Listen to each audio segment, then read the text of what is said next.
Now, there are some who have a close shave with death in experiences such as accidents, gas explosions, among others, but never recover from the shock. A few end up with what psychologists call post-traumatic stress disorder, which leaves them with recurring images of the incident. 35-year-old Makafu Yawuku's story is, however, different. He survived a flood and moved on with a resolution that he will ensure that his society is rid of filth. He currently makes waste bins by using disposed plastic bottles lying idle on the streets. Journalist Joseph Akable spent some time in Awuku's Medina residence and has come through with this report. It's not unusual to have people drink from plastic bottles, such as this.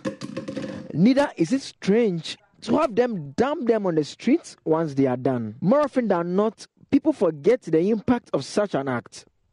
It is estimated that 1 million plastic bottles are bought around the world every minute. This number is expected to jump another 20% by 2021. This means out of the estimated 250 children born in a minute, each can have 4,000 bottles. What is worrying about these figures is that 91% of such plastics isn't recycled. Ghana, like many other African countries, faces sanitation problems as a result. My name is Joseph Akable, and I know a man who knows what to do with this bottle. Right here with me is a rubbish bin, or what we call a dust bin, made out of empty plastic bottles.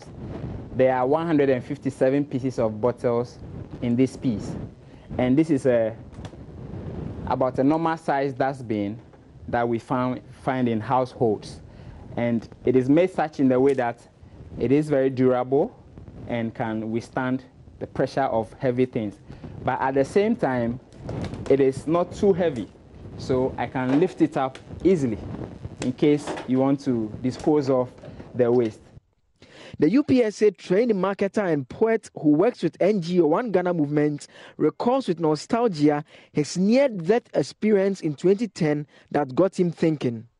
I almost got carried away by floodwater sometime in 2010 when where I was living got flooded. Sometime around 1 a.m. I woke up to it and the house was already flooded.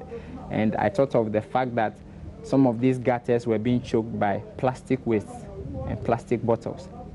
So I've been thinking a lot about the problem. And we're in a country where everybody has a say and an opinion on issues, but we don't do a lot of action.